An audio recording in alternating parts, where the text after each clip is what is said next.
Packet মশলায় ইফতারের জন্য ঝটপট বিরিয়ানি তৈরি করে নিন, সবাই আপনার প্রশংসা করতে বাধ্য হবে।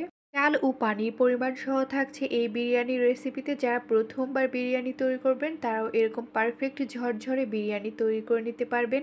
অনেক আপুরাই আছেন যারা ঝরঝরে পারফেক্ট বিরিয়ানি তৈরি করতে পারেন না, তাদের জন্য আজকের এই রেসিপিটা অবশ্যই পুরো ভিডিওটা দেখবেন।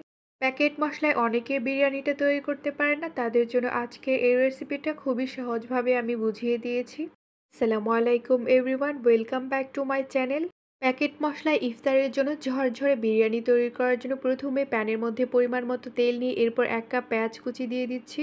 এরপর পেঁয়াজ কুচিগুলোকে হালকা করে নেড়েচেড়ে এরপর দিয়ে দিচ্ছি গরম মশলা, 2টা তেজপাতা মাঝখান দিয়ে কেটে দিয়েছি, 2 টুকরো দারুচিনি আর 5 থেকে 6টি সাদা এলাচি নিয়েছি। গরম মশলাগুলোকে পেঁয়াজ কুচির সাথে খুব ভালো করে নেড়েচেড়ে দেবো। এরপর পেঁয়াজ কুচিগুলোকে বাদামি কালার করে ভেজে নেব। বিরিয়ানি তৈরি করার সময় পেঁয়াজ কুচিগুলোকে অবশ্যই বাদামি কালার করে ভেজে নেবেন, এতে করে বিরিয়ানির স্বাদটা কিন্তু অনেক গুণ বেড়ে যাবে। পেঁয়াজ কুচিগুলোকে বাদামি কালার করে ভেজে নেওয়া হয়ে গেছে। এরপর দিয়ে দিচ্ছি 1 চামচ রসুন বাটা, 1 চামচ আদা বাটা। বিরিয়ানি তৈরি করার সময় খুব বেশি মশলা ব্যবহার করা যাবে না, তাহলে কিন্তু বিরিয়ানির স্বাদটা একদমই নষ্ট হয়ে যাবে। বিরিয়ানিতে সব সময় পরিমাণ মতো মশলা ব্যবহার করতে হবে। আদা বাটা ও রসুন বাটাটাকে পেঁয়াজ কুচির সাথে নেড়েচেড়ে খুব ভালো করে মিশিয়ে নেব। আদা বাটা ও রসুন বাটাটাকে পেঁয়াজ কুচির সাথে খুব ভালো করে মিশিয়ে নেওয়ার পর এরপর নিয়ে নিচ্ছি প্যাকেট মশলা। আমি এইখানে রাঁধুনি রেডিমিক্সের বিরিয়ানির মশলাটা নিয়েছি। বিরিয়ানি তৈরি করার সময় আলাদা করে কোনো মশলা ব্যবহার করার দরকার নেই। এই মশলাটা ব্যবহার করলে বিরিয়ানিটা যেমন ভালো হবে, তেমনি আপনার কাজটাও কিন্তু অনেক সহজ হবে। বিরিয়ানি তৈরি করার সময় অবশ্যই রাঁধুনি রেডিমিক্সের বিরিয়ানি এই মশলাটা ব্যবহার করবেন, তাহলে বিরিয়ানির স্বাদটাই কিন্তু পাল্টে যাবে। যেহেতু আমি 1 কেজি গরুর মাংসের বিরিয়ানি তৈরি করব, তাই আমি এখানে পুরো মশলাটা দিয়ে দিয়েছি। এরপর মশলাটাকে নেড়েচেড়ে খুব ভালো করে মিশিয়ে নেব। মশলাটাকে নেড়েচেড়ে খুব ভালো করে মিশিয়ে নেওয়ার পর এরপর দিয়ে দিচ্ছি 1 চামচ লবণ। এরপর লবণটাকে নেড়েচেড়ে খুব ভালো করে মিশিয়ে নেব।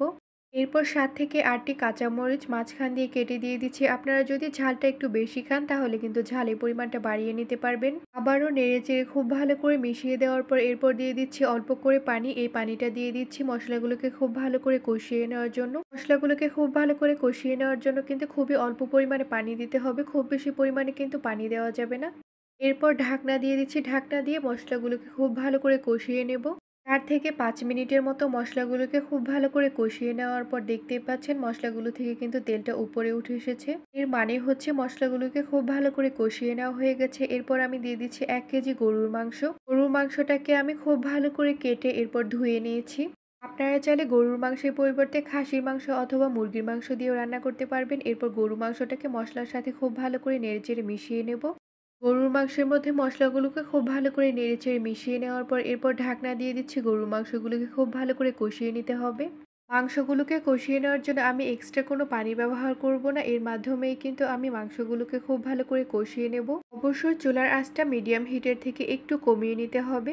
গরুর মাংসটাকে 20 মিনিটের মতো খুব ভালো করে কষিয়ে নেওয়া হয়ে গেছে। এরপর নেড়েচেড়ে নামিয়ে নেব চুলা থেকে।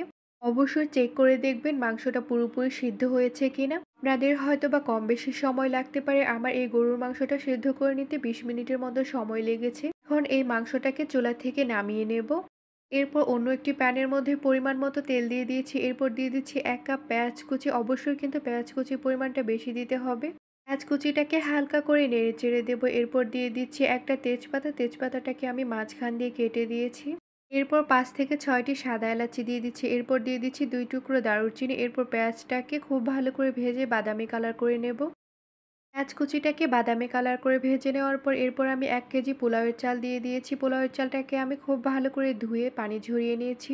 মনে রাখবেন, পোলাও অথবা বিরিয়ানি রান্না করার সময় যদি ঝরঝরে করতে চান তাহলে কিন্তু পোলাওয়ের চালটা 1 ঘন্টা আগে খুব ভালো করে ধুয়ে এরপর পানি ঝরিয়ে নিতে হবে। আমি বিরিয়ানি রান্না করার জন্য এখানে চিনি গুঁড়া চালটা ব্যবহার করেছি। আপনারা যে কোনো পোলাওয়ের চালটাই ব্যবহার করতে পারবেন। এখন চালটাকে খুব ভালো করে ভেজে নিতে হবে। যতটা ভালো ভেজে নিতে পারবেন ততটাই কিন্তু বিরিয়ানি পারফেক্ট হবে। পোলাওয়ের চালটাকে 7 থেকে 8 মিনিটের মতো খুব ভালো করে ভেজে নেওয়া হয়ে গেছে। এরপর দিয়ে দিচ্ছি গরম পানি। যেহেতু আমি এখানে 1 কেজি পোলাওয়ের চাল ব্যবহার করেছি, তাই আমি এখানে 1.5 লিটার পানি দিয়ে দিচ্ছি। অবশ্যই 1 কেজি চালের সাথে 1.5 লিটার পানি দিতে হবে। 1.5 লিটার পানিটাকে আমি খুব ভালো করে ফুটিয়ে নিয়েছি। অবশ্যই কিন্তু এখানে ফুটন্ত গরম পানিটাই দিতে হবে।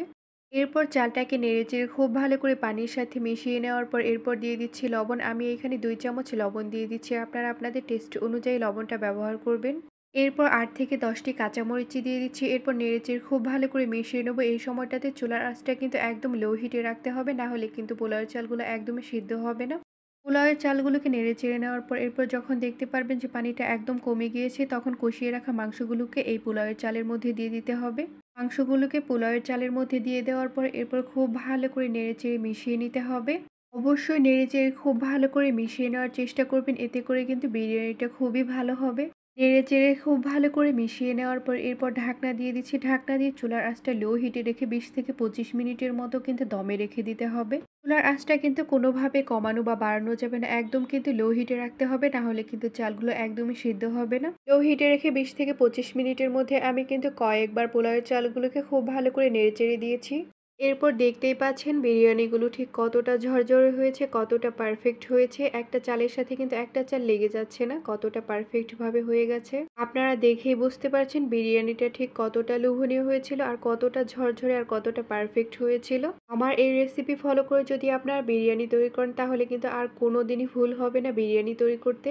প্যাকেট মশলায় বাড়তি কোনো ঝামেলা ছাড়াই ইফতারে কিন্তু ১ ঘন্টায় এই বিরিয়ানিটা তৈরি করে নিতে পারবেন। যখন খুশি মন চায় তখনই কিন্তু এই বিরিয়ানিটা তৈরি করে খেতে পারবেন, আর এটা এতটাই লোভনীয় যে বলে বোঝানো যাবে না। আর হ্যাঁ, যদি আমার এই বিরিয়ানি তৈরির রেসিপিটি আপনাদের ভালো লাগে, তাহলে অবশ্যই লাইক, কমেন্ট বা শেয়ার করবেন। ইউটিউব থেকে দেখে থাকলে সাবস্ক্রাইব করবেন, আর ফেসবুক পেজ থেকে দেখে থাকলে ফলো করবেন। আর আমার এই ভিডিওটি দেখার জন্য আপনাদের সবাইকে অনেক অনেক ধন্যবাদ। আল্লাহ হাফেজ।